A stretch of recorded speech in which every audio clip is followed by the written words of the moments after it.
Hey everyone, welcome back to Author Journey and welcome to How to Develop Character Arcs Part 2.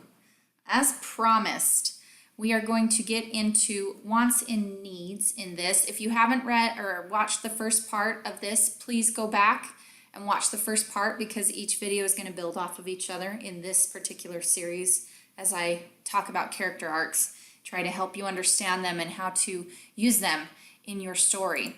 So let's get right to it. Wants versus needs. This is the next part, okay? So now that we have that lie or misconception in place, that the lie, just to review real quick, it's whatever your character believes in that is totally wrong.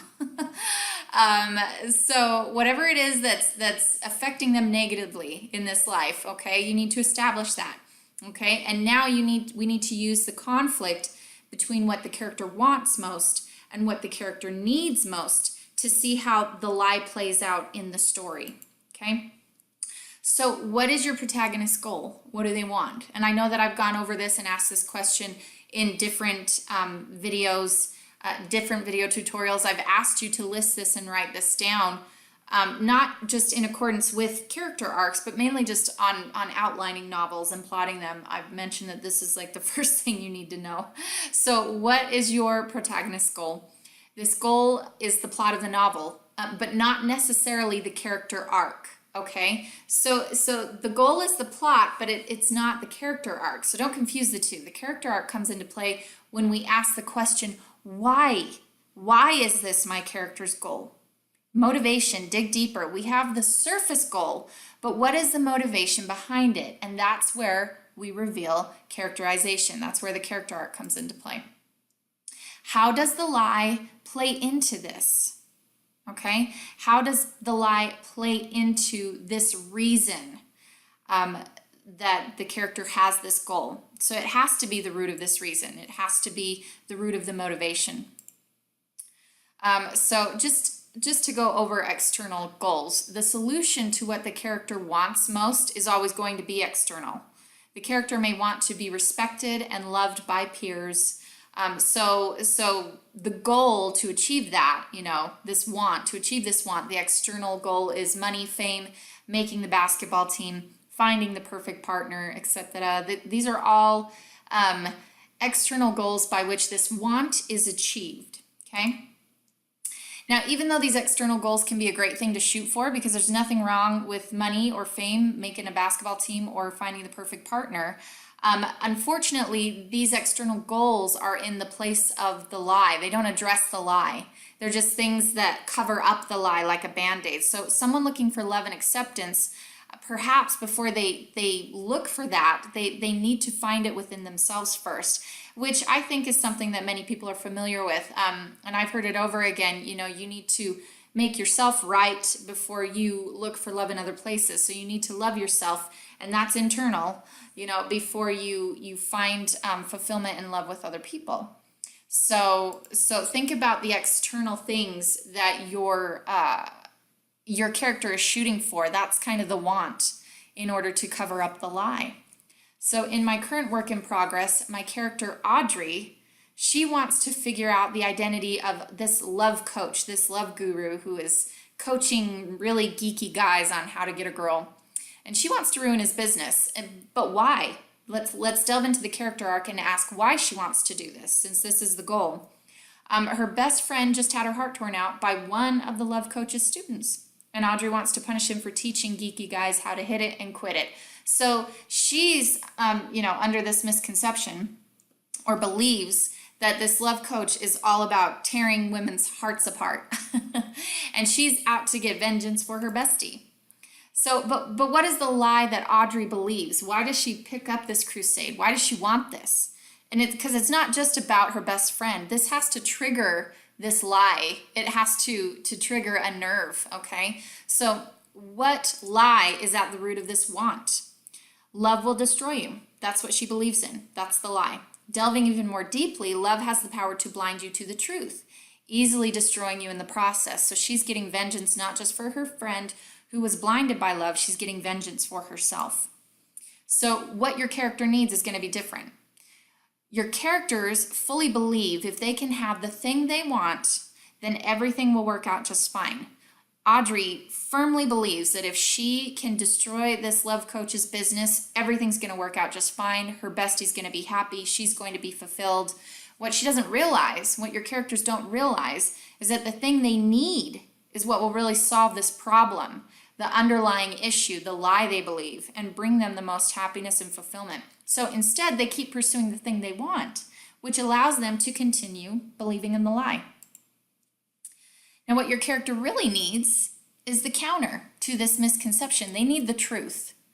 So they will spend most of the book going after what they want, which is that outer external goal, fueled by this lie they believe, until eventually evolving and growing, overcoming the lie by finally going after or accepting what they need, which is this inner goal, okay?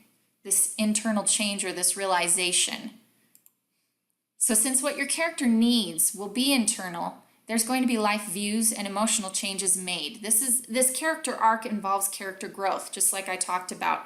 They're going to start one way, so this is a positive character arc growth right here. They're going to start one way with this huge lie, and by the end of it, they need to have found what they needed or accepted what they needed, and they have to evolve. There needs to be a level of acceptance that wasn't there before. And if you really want to up the stakes, your character needs to be willing to sacrifice what he wants most for what he needs. And sometimes he is better able to pursue what he wants only after he accepts what he needs, okay? So, and I'm going to talk a little bit more about the two different ways you can go about that when we get to this question portion. So with the geeky billionaire romance, Asher wants a wife and eventually Audrey's love, which is the external goal. But he refuses to tell her who he really is. He believes no one can love and accept him for who he truly is. That's the lie. Why? Why does he believe this? He was a total nerd in high school, awkward and shy. No one can accept that version of him. He firmly believes that because history has shown him that that's the truth. But maybe what he doesn't realize is that, he should have embraced his geekiness. He should have owned it, that maybe women are drawn to confidence instead of someone who hates themselves.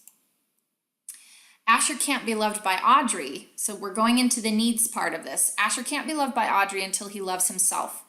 Accept and love the past and present versions of himself. That's the need. In other words, there needs to be a major internal shift in his perception of himself. He needs to be honest and tell Audrey the truth. He needs to be honest with himself and accept that truth. Audrey's perception of love needs to change as well. So she has to realize that love has the power to create, not destroy. Her distrust and disdain for relationships will only leave her alone and bitter in the end, okay? So those are all internal things, all internal realizations that need to occur for this growth to happen within this character arc for both of them. So here's the question that you need to ask. I told you these videos would be shorter, and hopefully I'm keeping to it. As you go through this and you're slowly building these character arcs for these folks, how is the lie negatively affecting your character, okay? How is it blocking them? How are they unfulfilled because of it? What truth or realization, which is the internal goal or the need, does your character need to counteract? To counteract the lie. How does he finally learn this truth? What does your character want most? How does the plot goal play into the thing he wants? Is the thing he wants keeping him from achieving the thing he needs? Can he get what he wants by getting what he needs first, or will he have to sacrifice one for the other? And you can choose either way. Both ways are fine. So there are some stories where when the main character gets what he needs, he really does have to let go of what he wants. So he can't have both, and that's okay. Just so long as that growth is there and he gets what he needs. That's the most important thing, is getting what he needs. There are other stories where he can have both, but the conflict is in which he goes after first, okay? And what really must happen is achieving what he needs. Because if this character achieves what he needs first, he's better able to go after what he wants. So you can choose either way. Both ways are fine, but make sure it's just fraught with conflict, okay? and make sure that there's growth and development through these arcs as they're slowly building and growing from the lie into the truth and accepting it. So what changes once he embraces the thing he needs? What happens in the story once your character finally goes, oh, okay, I'm done with the lie. I'm willing to embrace the truth. How are they able to get what they want, or how are they able to live with the fact that they don't really need what they thought they wanted? I hope that this isn't. I'm saying need a lot, want a lot, and I'm trying not to confuse you too much. Trying to make this very clear. If you need to go over this segment again to make sure you understand it, feel free to do so. This will be up here as long as YouTube exists and doesn't get deleted. So I hope that this section of developing character arcs was clear to you. Please make sure that you like this video if you thought it helped you. Be sure to subscribe and click on that little bell notification, bell thingy. Dingy, I don't know what to call that thing, so that you can get notified when I put up new videos, and you'll find out when I put up the next video, part 3 of this segment, so that you can continue learning how to create really fabulous character arcs. And I will talk to you guys later. Bye-bye.